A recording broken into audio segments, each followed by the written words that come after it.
Tiba-tiba, prap! Aku dalam hati cakap, ya Allah, benda ni lagi ke untuk kali keempat?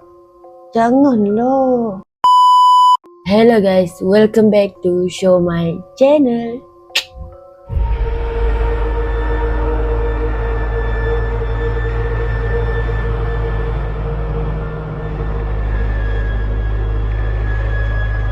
So guys, hari ni Mai nak share kisah pengalaman seseorang yang telah mendaki Gunung Santubong bersama rakan-rakannya. So, kisah ni dikongsi pada tahun 2016. Kisah ni berlaku pada awal tahun 2015. Dan ketika itu, aku masih menuntut di salah sebuah IPTA di Kota Samarahan, Sarawak. Jujur aku akui, aku baru setahun setengah berada di bumi Kenyalang. Dan ini merupakan kali pertama aku ambil keputusan untuk turut serta sebagai peserta dalam sebuah program mendaki anjuran College C.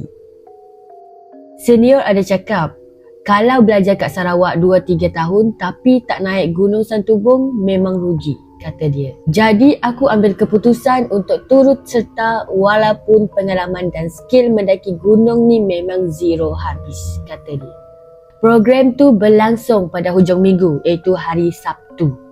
Nak dijadikan cerita, malam sebelum tu aku dengan sengaja tidur lambat. Almaklumlah, kali pertama nak mendaki gunung kan, kata dia. Memang tak prepare mental ataupun fizikal secukupnya. Bagi aku, daki gunung je pun. Lebih kurang macam jungle trekking lah sikit-sikit, kata dia. Tanggapan aku ternyata meleset sama sekali. Pagi tu lebih kurang pukul 3 pagi jugalah aku baru lelapkan mata, kata dia. So maksudnya dia baru tidur pukul 3 pagi tu. Esok paginya nak pergi daki gunung, pukul 3 pagi baru tidur. Berapa jam je masa dia untuk rehatkan mata tu. Jadi pagi tu aku terlambat. Sumpah seranah dekat diri sendiri sebab cuai. Dah tahu ada program tapi tidur lambat, kata dia. Aku orang terakhir naik bas dan aku perasan ada mata-mata yang memandang dengan perasaan tak puas hati. Dalam hati cakap, cis, dia ni lah punca kita lambat bertolak, kata dia. Bas bertolak dari universiti dan terus ke kaki gunung Santubong. Lepas briefing dan pengagihan bekalan makanan serta air, kami memulakan pendakian tepat jam 9 pagi. Agak lewat sebenarnya jam 9 pagi tu. Sepatutnya pukul 7 pagi ataupun pukul 8 pagi macam tu lah. Untuk pengetahuan pendengar, sebelum memulakan pendakian di Gunung Santubong, anda perlu mendaftar terlebih dahulu di kaunter. Prosedur yang sama seperti kebanyakan bukit dan gunung di Malaysia yang mana anda perlu mendaftar bagi tujuan keselamatan dan juga sebagai rekod untuk pihak yang berkenaan, kata dia.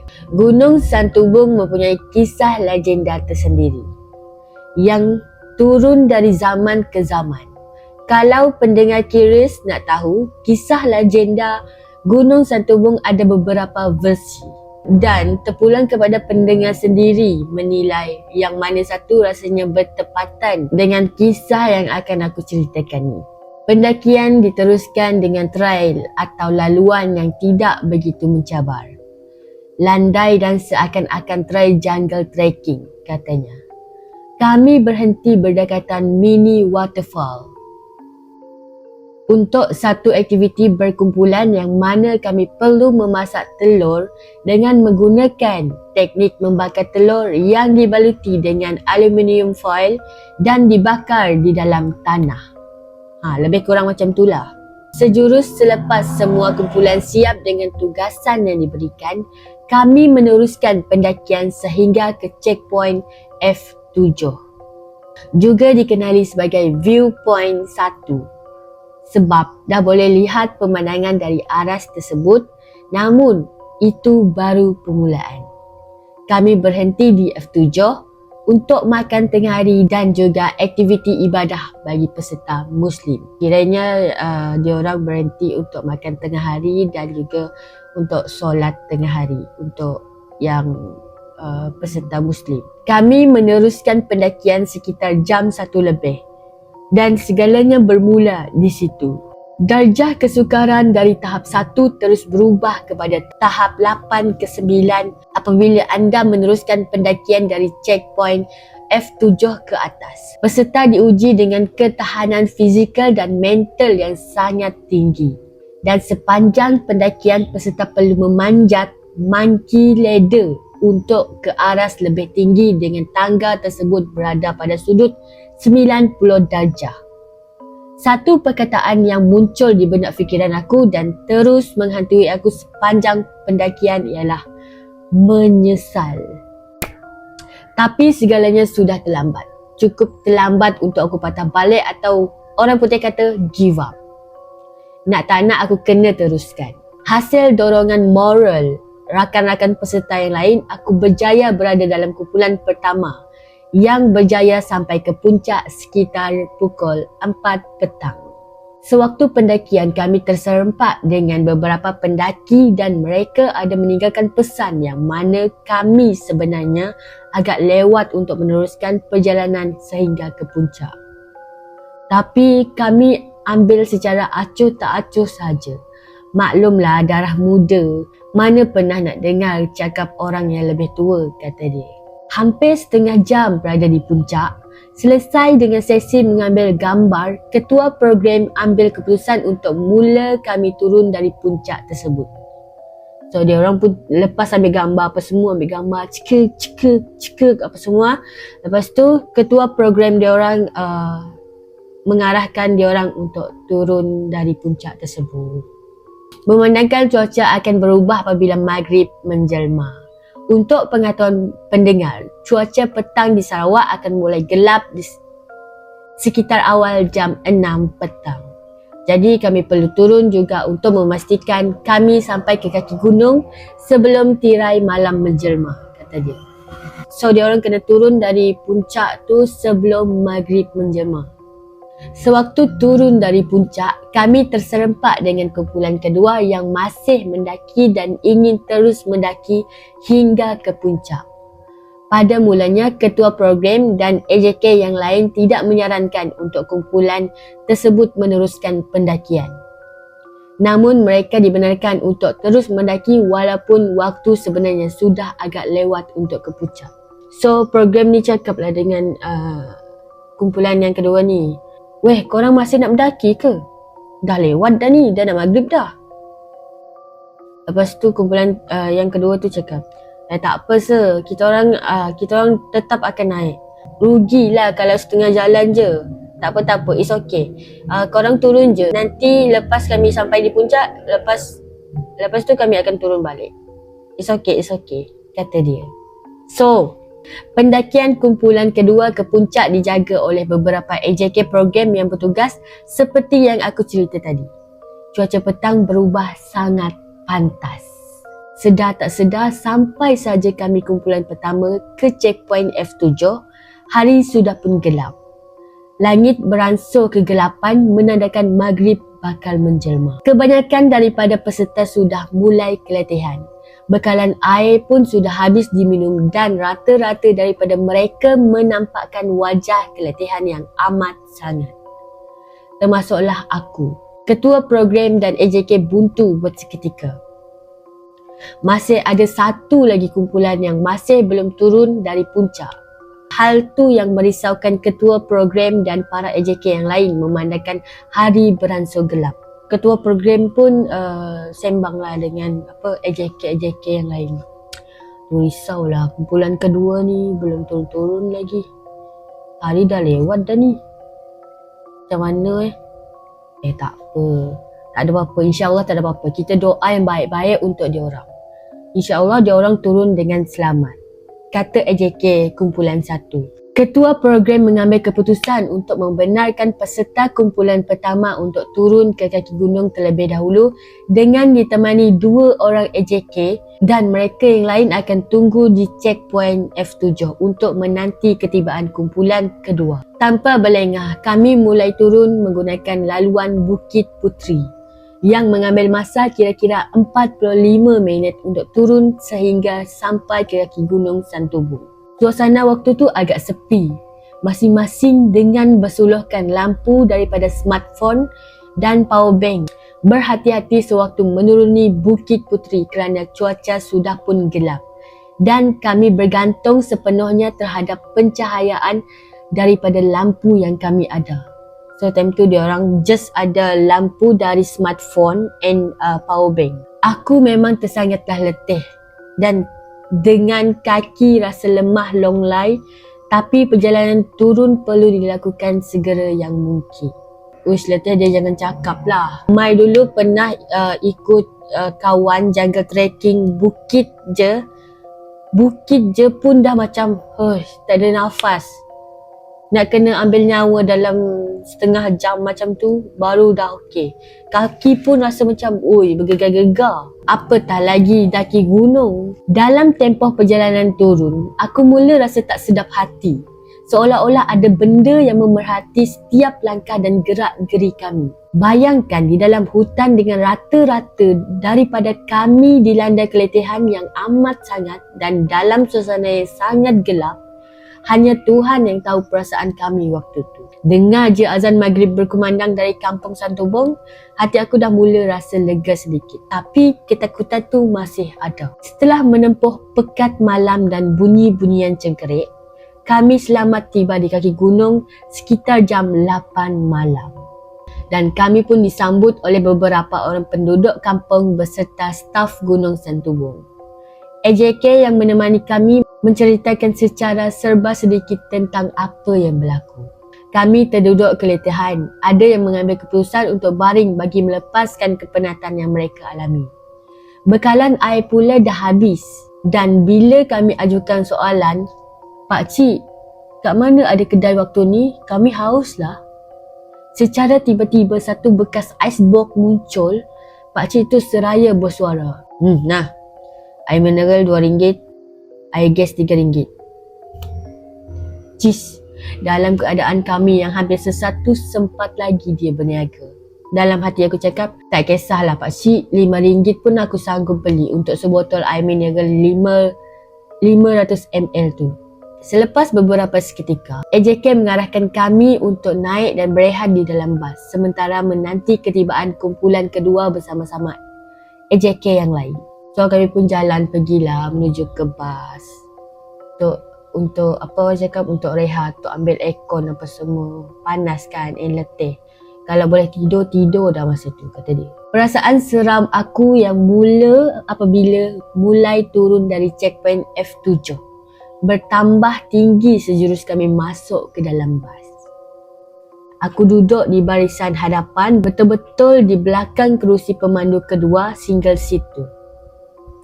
Sambil melepaskan lelah dan penat, aku sempat berbual bersama-sama dengan pemandu bas tu. Abang bas melahirkan kerisauan dia terhadap kumpulan kedua. Takut apa-apa perkara yang tak diingini berlaku. Dia cakap macam ni, "Sepanjang abang bawa pelajar ke Gunung Santubong ni, tak pernah lagi peserta keluar lambat. Paling lambat pun pukul 6 ke 6.30 macam tu dah keluar. Tapi sekarang ni 8.30 tak turun-turun lagi." Aku mengiyakan kerisauan abang bas tersebut bersama Faiz dan Atikah yang duduk berhampiran dengan aku. Beberapa ketika lepas tu, Atikah berbisik, "Weh, tolong tarik langsir tikap tu." Aku tercengang. "Hah? Kenapa pula?" Atikah membalas tanpa menoleh. "Tutup je lah weh.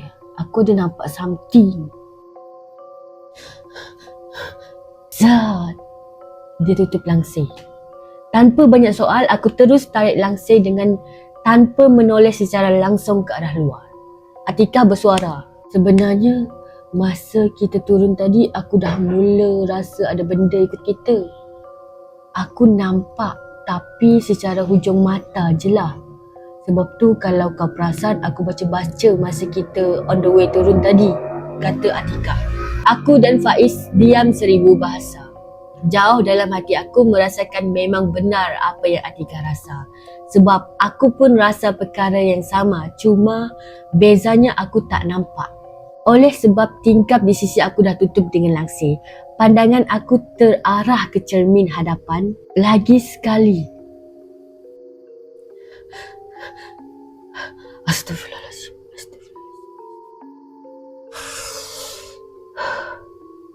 Nun di seberang jalan tepat di mana mereka berehat, usai sampai di kaki gunung, aku nampak satu barisan 5 susuk tubuh manusia. Tapi yang menghairankan aku, 5 sosok tersebut berdiri tegak dalam barisan yang tersusun, dan secara kasarnya aku melihat mereka seolah-olah sebagai pengawal istana yang kita sering lihat dalam cerita-cerita lakonan Allahyarham, P. Ramlee dan legenda yang lain. Ni macam pengawal istana yang macam orang dulu-dulu tu. Aku terdiam, bisu tanpa sebarang suara. Untuk kepastian, aku lihat lagi sekali dan masih sama.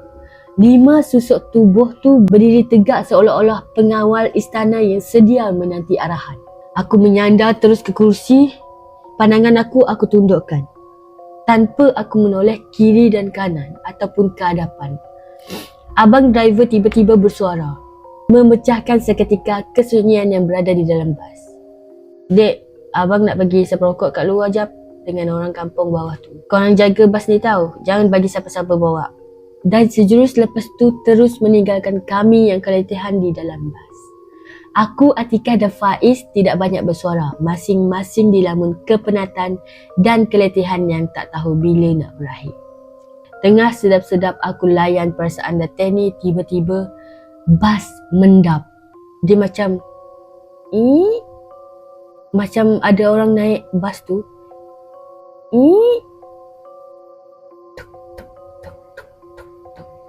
Macam tu. Tanda ada orang naik melalui tangga bas. Aku jenguk ke arah tangga.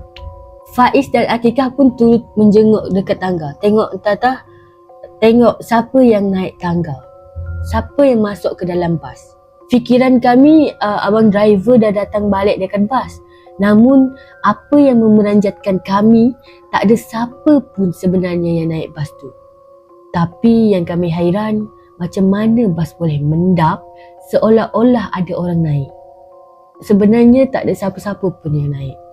Aku toleh ke belakang, rata-rata peserta lesu dan ada yang lelap di buai mimpi.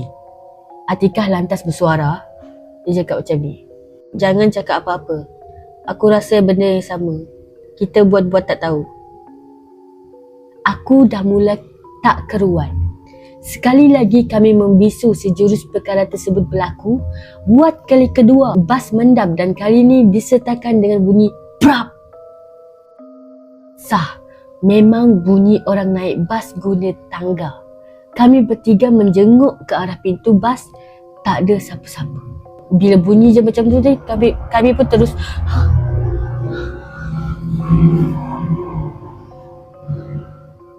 tak ada siapa-siapa. Ya, tak ada siapa-siapa yang naik bas. Bukan abang driver, bukan AJK, bukan siapa-siapa yang naik. Kami saling berpandangan antara satu sama lain. Aku dah mula baca ayat kursi sambil pandangan terus ke arah bawah kursi. Sumpah, kami bertiga rasa perkara yang sama namun tak ada siapa-siapa yang dilihat menaiki bas tersebut. Jujur, aku dah mula ketakutan. Aku tengok Faiz dan Atikah menunjukkan reaksi yang sama.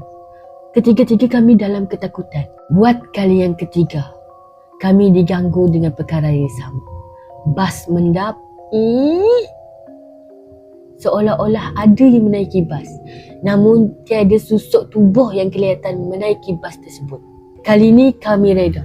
Segala ayat-ayat pendinding aku baca, udara pendingin hawa bas menambahkan lagi tahap ketakutan kami bertiga.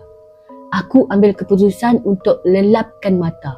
Bukan sebab nak tidur, tapi sebab nak elak daripada terus diganggu oleh sesuatu yang tidak kelihatan mata kasar. Aku pun tidur. Dalam hati aku baca doa. Bismillah.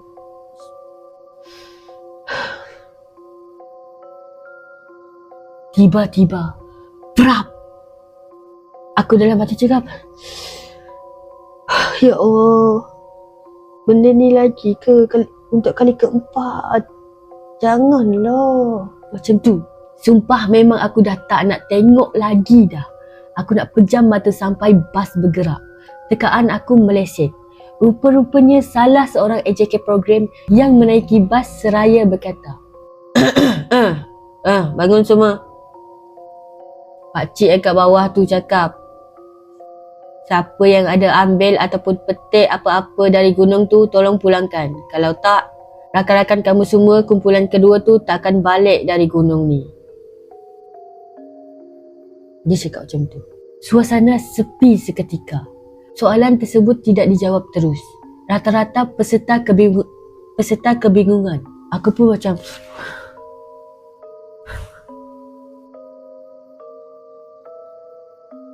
macam tu. Aku pun dalam hati, inilah punca program ni terpaksa drag dan ada peserta sangkut ke atas gunung. Tak lama lepas tu, seorang peserta berdiri dan aku nampak dia ada pegang satu botol mineral 500 ml yang kosong sambil botol tu dihulur kepada AJK tadi. Dan dia minta maaf sebab berbuat demikian. Rupa-rupanya peserta tersebut telah memetik sekuntum bunga matahari yang disimpan di dalam botol tersebut. Apa punya perangai lah, ni mesti kes kali pertama menaiki gunung, kata dia. Walaupun sudah diberi penerangan, tapi masih lagi melakukan perkara yang tidak sepatutnya dilakukan. 15 minit lepas tu, kami dikabarkan kumpulan kedua beserta AJK yang lain sudah selamat sampai ke kaki gunung. Aku turun untuk meninjau keadaan pada masa tu. Kesemua AJK dan peserta menunjukkan keadaan yang sangat letih. Dan aku masih ingat ada seorang peserta perempuan, dia terus rebah ke bumi. Pengsan akibat terlalu letih. Apabila dibantu oleh AJK, peserta tersebut dalam keadaan separa sedar dan bercakap bukan-bukan. Dia macam meracau-racau. Aku tak dapat tangkap butir-butir perkataan yang disebut. Aku dah agak dia terlalu letih dan mula mencarut entah apa-apa. Aku terdengar ada yang mengatakan apa yang terjadi ketika di atas tidak perlu diketahui oleh orang lain. Cukup hanya mereka yang alami saja tahu apa yang berlaku ketika malam mula menjema dan mereka dalam proses turun ke kaki gunung tu. So maksudnya apa-apa yang berlaku masa dia orang nak turun tu, dia tak ceritakan dalam ni and dia tak bagi tahu pun. Dapat aku andaikan bahawa mereka tersesat atau mungkin pandangan mereka dikaburi oleh sesuatu yang mereka tak ketahui. Aku mula mengaitkan hal yang mana ada peserta telah memetik bunga sewaktu pendakian yang telah menyebabkan kumpulan kedua sesat sewaktu proses turun ke kaki gunung. Malam tu aku rasa berlalu sangat panjang. Apa yang aku rasakan dan peserta lain alami sangat-sangat pelik. Apa yang aku rasakan dan apa yang aku nampak sungguh ganjil. Apakah susuk tubuh 5 orang pengawal itu berarti mitos berkaitan dengan puteri Santubong ataupun puteri sejinjang tu benar? Ataupun apakah 5 orang tersebut merupakan pengawal yang ditugaskan untuk menjaga gunung tersebut? Aku terus dihambat misteri tersebut. Belum lagi masuk hal yang mana ada 3 entiti yang menaiki bas tanpa terlihat oleh mata kasar. Cukup sukar untuk difikir oleh akal manusia. Aku rasa aku alami dan aku perasan bas mendap seolah-olah ada orang naik. Namun tak ada siapa-siapa pun yang naik sebenarnya. Bukan sekali, bukan 2 kali, tapi 3 kali. Berarti ada 3 entiti yang menumpang kami balik sampai ke universiti. Baru aku sedar, memang betul Gunung Santubong ni ada penjaganya. Wallahu a'lam. Penjaga yang aku maksudkan boleh ditakrifkan kepada 2 bagi yang mempercayai adanya Puteri Santubong dan pengawalnya, dan pada aku itu semua jelmaan syaitan yang memang telah sedia ada di situ. Dan sebarang perlakuan yang tidak elok akan menyebabkan berlaku sesuatu yang tidak siapa ketahui. aku mulai sedar betapa pentingnya untuk kita memelihara dan menghormati sesuatu jika kita berkunjung ke tempat baru. Oleh itu, jika ada siapa-siapa yang berniat untuk mendaki mana-mana gunung atau bukit, pastikan anda beradab dan jaga perlakuan masing-masing. So, itu saja kisah seram pada kali ini. Maaf sebab suara Mai macam lain sebab Mai tengah tak sihat sekarang, and maaf semalam tak ada video dan baru hari ini Mai ada video.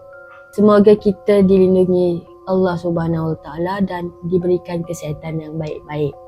Dan kalau korang suka video kali ni, korang jangan lupa like, comment and subscribe channel Mai, okay? Bye-bye. Assalamualaikum. Jap. Kita closing dengan tagline kita. Cerita ni dah habis, tapi malam kau baru bermula.